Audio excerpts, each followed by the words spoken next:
19h, Yorana, merci d'être au rendez-vous. Voici les titres de votre journal.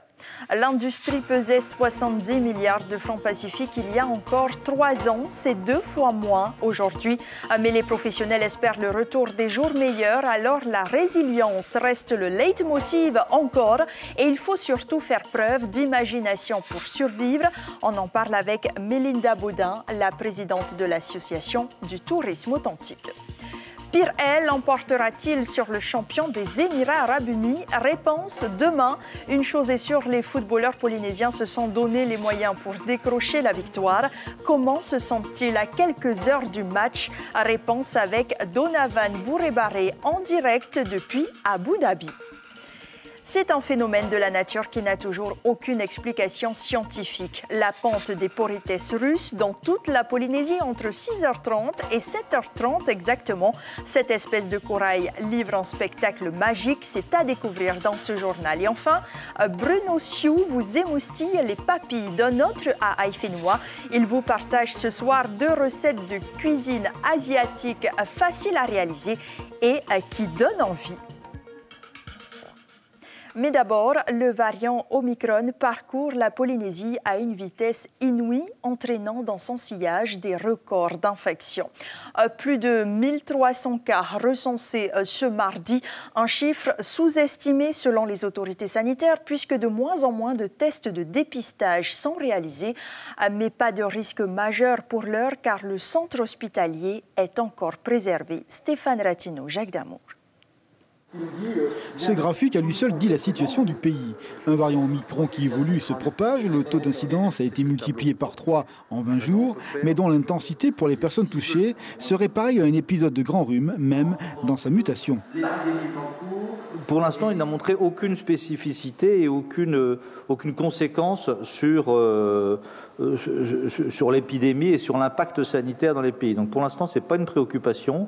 On va le surveiller de la même façon, mais pour l'instant, il n'y a pas de préoccupation là-dessus. Une double conjonction, à la fois le taux de couverture vaccinale, mais aussi la force de la vague liée au variant Delta en septembre 2021.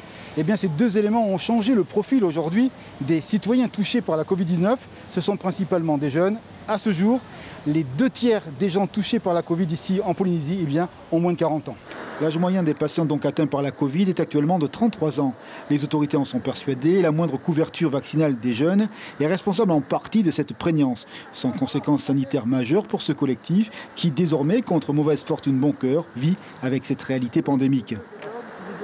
Enfin, je ne sais pas vraiment sur les jeunes, mais sur les âgés, là, les personnes âgées, oui. Mais sinon, non, ça ne m'inquiète pas vraiment. Le variant Omicron est moins dangereux, ça te met quand même dans un état plus serein, vraiment.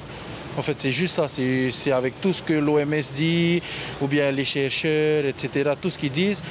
En vrai, c'est vrai que ça rassure plus que quand on avait le premier Covid qui était là.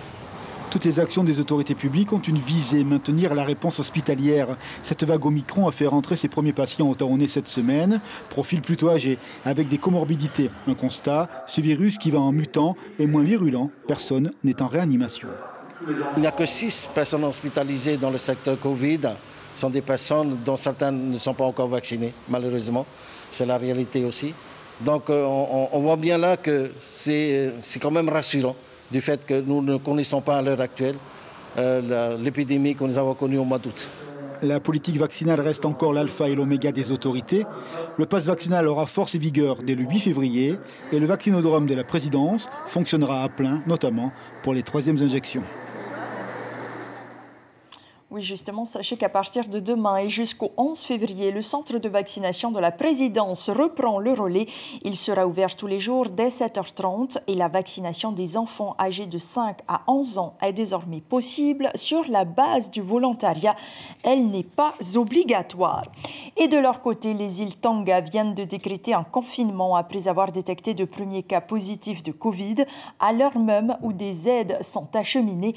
Les livraisons se sont déroulées sans contact avec la population. Un protocole strict respecté aussi par l'équipage du Tahiti Nui. Le navire est arrivé à quai ce mercredi après avoir attendu plus d'1 heure dans la passe de Nuku'alofa. Ce sont les militaires qui devraient procéder au déchargement des marchandises. Les professionnels du tourisme verront-ils le bout du tunnel un jour? Certains restent optimistes, d'autres beaucoup moins. L'an dernier, plus de 82 000 touristes ont visité la Polynésie. Ce sont 217 000 de moins qu'il y a 3 ans.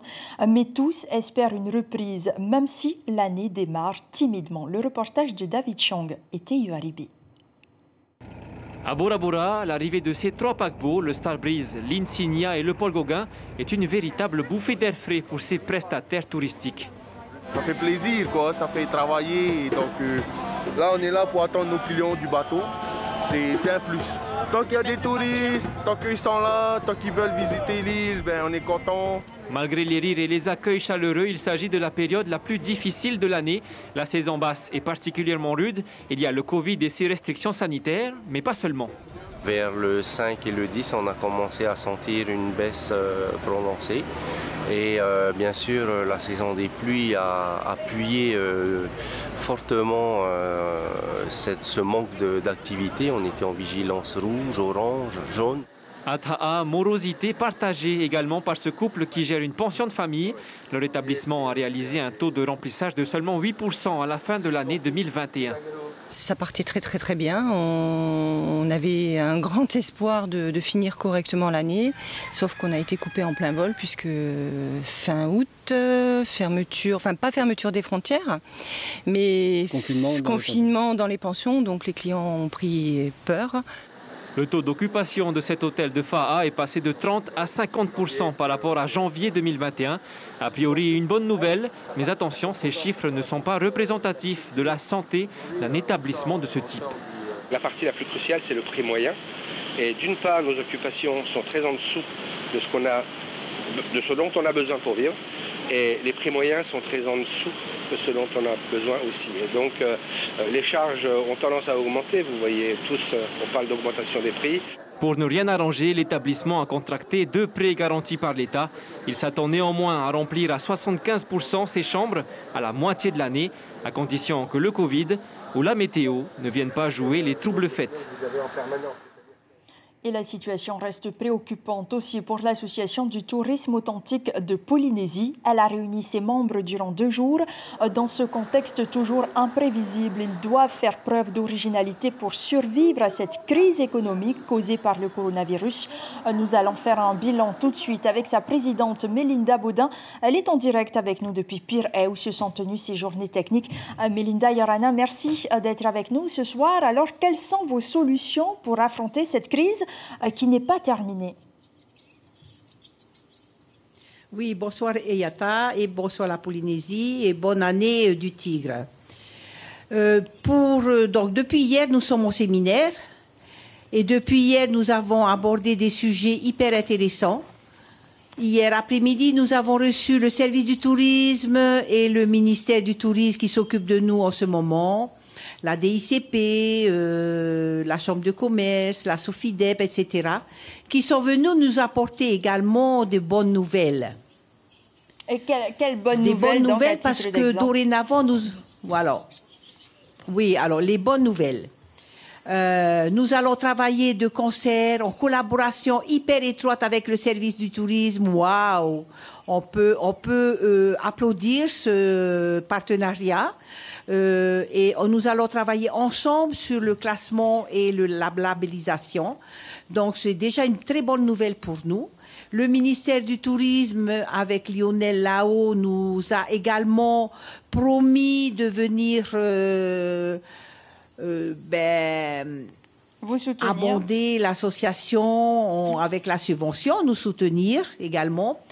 Air Tahiti qui est venu avec nous hier matin au petit déjeuner nous a annoncé également une bonne nouvelle qu'au sein de Air Tahiti nous allons avoir notre bureau d'information. Nous allons participer et proposer des animations au sein de Air Tahiti et ces animations seront proposées avec nos archipels, avec nos îles. Ce ne sont que des bonnes nouvelles et nous les avons accueillies avec sérénité et nous comptons bien sûr sur la suite des événements, la suite du tourisme. Voilà. Une collaboration plus étroite donc avec tous les acteurs, mais il y a quelque part, vous dites qu'il n'y a eu que des bonnes nouvelles, mais cette année annonce aussi l'arrivée d'une TVA de 5 à 13% qui va être appliquée sur toutes les pensions non classées. Qu'est-ce que cela va impliquer pour elles? Oui, alors il est vrai qu'à côté de ces bonnes nouvelles, cette TVA qui passe de 5 à 13% pour les pensions non classées, nous allons demander au ministère, demander au pays de reporter cette application, puisque aujourd'hui les pensions classables n'attendent que ça, qu'on vienne les classer. Et c'est pour ça cette collaboration avec le service du tourisme arrive à temps. Nous avons également cette TVA sociale, les charges que supportent nos acteurs économiques, nos acteurs du tourisme aujourd'hui sont énormes. Le tourisme a bien sûr repris avec le TTTIA, le tourisme a repris avec nos touristes d'intérieur, mais ce n'est pas encore suffisant, on l'a bien entendu, les grands hôtels en parlent, et nous aussi, mais nous avons confiance. Merci beaucoup Mélinda Baudin pour toutes ces informations. Vous abordez donc l'année avec plus d'assurance au regard des échanges qui ont eu lieu entre votre association et tous les acteurs du tourisme. La course aux législatives est lancée. Sandra Leviagami a officiellement présenté sa candidature, secondée par André Tahimanari, elle qui avait totalement disparu de la scène politique après avoir perdu son siège à l'Assemblée de la Polynésie en 2018. Elle retente sa chance cette année encore après avoir obtenu 5% des suffrages en 2002 dans la seconde circonscription. Elle comprend les communes de Mahina à Paea en passant par la Presqu'île et les îles Australes. Elle dévoile quelques axes de son programme au micro de Gilles Daoutou. Protéger notre zone économique exclusive, renforcer la sécurité. On a vu la fusillade dernièrement, donc on voit bien qu'il y a un gros problème de drogue qui se développe en Polynésie avec des drogues dures. Faire en sorte que également la loi Morin soit supprimée. Je crois qu'il faut arrêter de parler, il faut passer à l'action. Il y a eu des engagements pris de la part de l'État. Maintenant, l'État doit aussi s'engager. Une pensée pour les îles par rapport au réchauffement climatique. Je suis assez interloquée de voir que finalement la Polynésie est très peu sollicitée sur cette question. Les deux candidats seront confrontés à Steve Chayou qui représente le parti Bleu Ciel, mais dans la première circonscription, le Taveni Huir Atira mise sur un jeune homme, Temat Eilugaïk, à seulement 21 ans, ce natif de Papara dit se reconnaître dans les valeurs du parti indépendantiste, doublement licencié de l'université Paris 8 en histoire et sciences politiques. Il veut pouvoir convaincre le jeune électorat qui est désabusé par la politique. On l'écoute, il est suivi du président du parti, Oscar Temaru. Pourquoi pas un jeune pour se présenter? Il y a un taux d'abstention qui est énorme. Il y a une jeunesse qui ne vote plus. Par des calculs politiques, on pense que la majorité des personnes qui vont voter sont des personnes qui sont plus âgées, mais c'est parce qu'on ne fait pas confiance en cette jeunesse. Et j'espère que ma candidature va donner envie à cette jeunesse de se lever pour ces élections législatives et peut-être pour d'autres élections. Le destin de notre pays est entre vos mains. Et vous représentez la majorité de notre électorat. Levez-vous. Le Taveni Huir Atira présentera son programme pour les législatives samedi lors d'un congrès. Un pont provisoire est désormais en place à Puau pour permettre aux poids lourds et aux bus scolaires de l'emprunter, mais cela sera possible uniquement avec une circulation alternée et ce sera à partir de demain. C'est un match qui marquera l'histoire du football polynésien. La Espire affrontera demain l'équipe d'Al Jazeera à Abu Dhabi. Les joueurs se préparent activement pour cette rencontre. Benoît Maton et Teva Duro, qui ont rejoint leurs confrères ce matin, ont été dépistés négatifs. Une bonne nouvelle donc à J-1 de la rencontre. Nous allons prendre la température tout de suite dans la capitale des Émirats Arabes Unis avec vous, Donovan Bouré-Barré. Vous êtes l'un des joueurs de la Espire. Yorana, merci d'être en direct avec nous. À moins de 12 heures du match, comment se sent le groupe? Et Yorana Ayata et Yorana la Polynésie. Oui, là on va bientôt commencer le match contre les champions des Émirats Arabes Unis. Et on a un bon groupe. On dit qu'on est prêt malgré les grands absents. Mais on va tout faire pour représenter aspiraient à cette Coupe du Monde des clubs. Alors justement, l'absence de ces grands absents, est-ce qu'ils vous porteront préjudice durant ce match? Il y a quand même 2-3 joueurs qui sont les clés de l'équipe. Mais comme on dit, on s'adapte et on fonce, quoi, hein. Là, on est à la Coupe du Monde des clubs. Là, on va tout donner pour bien représenter le pays. Et justement, est-ce que vous réalisez quand même que vous jouez contre le champion des Émirats Arabes Unis à domicile? Est-ce que cela vous met un peu plus la pression ou vous abordez ce match sereinement? La pression un peu. Il ne faut pas oublier que l'équipe d'en face, c'est des professionnels comparés à nous. Mais bon, on ne va pas se mettre trop la pression. On va plutôt jouer, prendre du plaisir, profiter de chaque moment parce que c'est des moments inoubliables et il faut tout donner, quoi. Très rapidement pour terminer, est-ce que le climat vous convient? La température varie entre 14 et 20 degrés. Est-ce que ce sont des conditions qui vous sont favorables? Oui, côté conditions, le climat, c'est agréable à jouer dans ce climat. On a connu tout, mais là, c'est pas mal. On va bien pouvoir jouer. Merci beaucoup, Donavan Bourebaré, pour ce point en direct depuis Abu Dhabi. On vous souhaite bonne chance. Un match exceptionnel que vous pourrez suivre en direct sur Polynésie la première demain matin. Coup d'envoi à 6h30 avec Marouki Djuri. La période d'abondance Matar-Inia est aussi la période de ponte pour une espèce de corail bien particulière, les Porites russes, les seuls à pondre de jour et de façon totalement synchronisée à une heure et un jour précis. Un phénomène extraordinaire qui n'a pas encore livré tous ses mystères et qu'une poignée de passionnés tente de percer. Lucille Guichet-Tirao, Ar-Ihouetif Afana et Patrick Sing Sing. C'est un spectacle presque insoupçonnable. Sans bruit et sans mouvement, les coraux se reproduisent. Les colonies mâles émettent un nuage laiteux et les colonies femelles, des milliers de petits œufs à peine visibles à l'œil nu. Ce matin-là, à la presqu'île de Tahiti, VTA Liao s'équipe une dernière fois. Ce biologiste marin se passionne pour la ponte des Porites russes, la seule espèce de corail à pondre de jour. Le rendez-vous est réglé comme une montre suisse, à une date et une heure précises. Comment ils font pour comprendre que c'est à ce moment-là qu'il faut pondre, aussi bien de Tahiti à Mupiti où il y a plus de 350 km à peu près. Ça c'est assez mystérieux encore. Avec son association Tamanote Tairoto, les enfants du lagon, VTA s'appuie sur un maillage de bénévoles sur plusieurs îles de Polynésie. Il compte sur la science participative pour mieux observer ce phénomène. On observait des choses parfois que les scientifiques ne voyaient pas. Et l'idée, c'était de rassembler les informations de tout le monde. À Moorea, l'un des plus éminents laboratoires français étudie les écosystèmes coralliens. Les scientifiques du CRIOB scrutent les coraux et cherchent à les rendre plus résistants au choc thermique. En cette saison, la ponte synchronisée des Porites russes fait l'objet de toutes les attentions.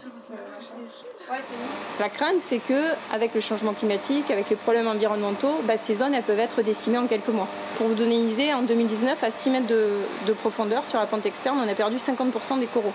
Donc c'est énorme. Aujourd'hui, c'est colonisé par les algues.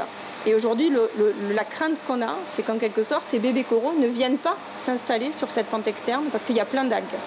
C'est le jour J, le 5e après la pleine lune, d'octobre à avril, entre 6h30 et 7h30, les Porites russes pondent.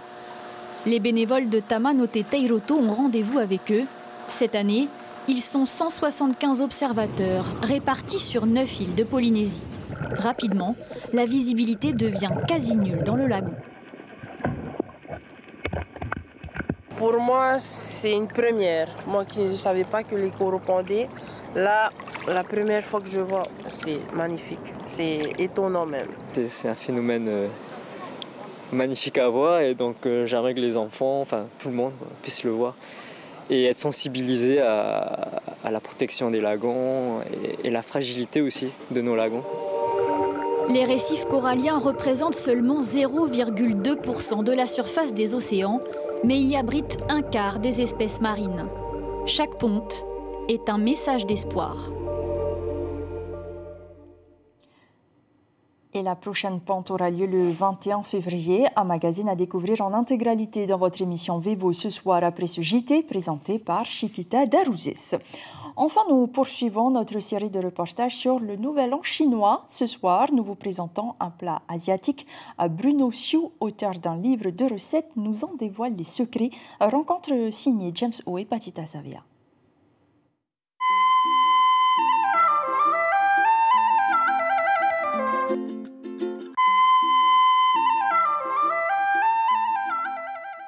Avant de concocter ces bons petits plats, Bruno nous donne rendez-vous dans cette boutique spécialisée située non loin de la mairie de Papeete. Bien connue de la population locale, on y trouve les ingrédients de base de la cuisine chinoise, mais pas uniquement. Là, on fait du côté chinois, vietnamien, thaï, japonais, coréen même. Donc du coup, maintenant, on a quelque chose de plus varié. Avant, en Polynésie, on avait des choses qui étaient plutôt chinoises. Ensuite, Bruno nous reçoit chez lui, ou plutôt dans sa cuisine. Aujourd'hui, il nous propose un menu en lien avec les festivités du Nouvel An chinois. Tout d'abord, une salade de feuilles de méduse crevettes, agrémentée de fines lamelles d'oignons verts et de gingembre, le tout assaisonné de vinaigre de riz et d'huile de sésame grillée. Pour terminer, on parsème de graines de sésame. Pour le plat cuisiné, Bruno prépare un sauté qu'il a intitulé « Les 8 délices ». Je mets un petit peu d'oignon rouge, un petit peu d'ail, du bambou, des crevettes, un peu de champignons, du porc rôti et des noix de cajou. Temps de cuisson 5 minutes maximum. Petite particularité du chef, il utilise des baguettes chinoises durant toute la préparation. Mon grand-père faisait bien la cuisine, mon père aussi, donc c'est presque une transmission générationnelle en fait, et c'est assez sympa. Et on aimait bien, enfin j'ai toujours eu le souvenir d'avoir bien mangé chez mon grand-père, chez mon père, et on a continué.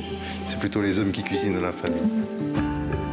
Vous pouvez retrouver toutes les recettes de Bruno dans son livre de cuisine qu'il a auto-édité il y a plus de 20 ans, à 10 000 exemplaires. C'est la fin de ce journal. Voici l'information principale que nous retiendrons pour ce mercredi.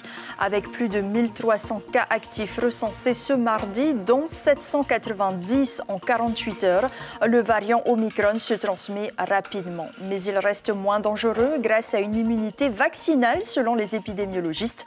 Le vaccin qui est désormais ouvert mais non obligatoire pour les enfants âgés de 5 à 11 ans, il sera possible dès samedi à l'Institut Mathilde Frébou.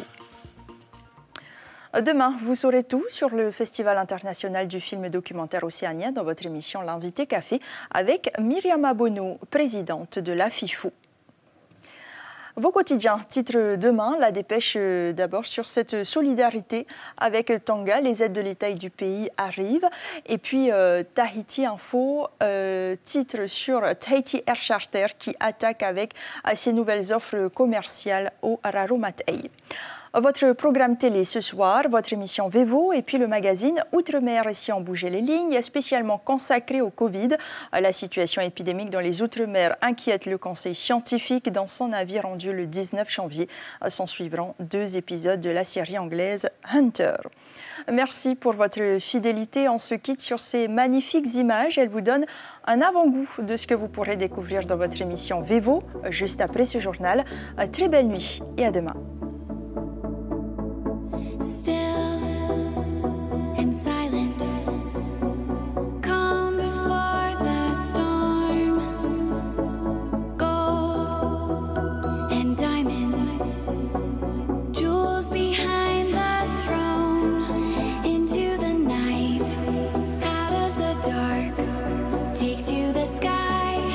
Chasing the stars, all that we said, all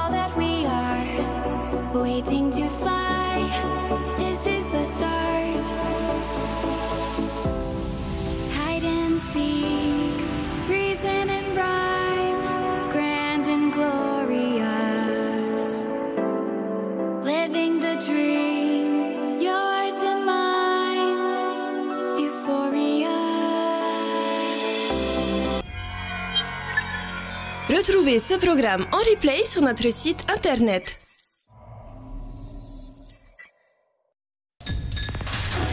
L'information en continu sur Polynésie la première, internet et réseaux sociaux.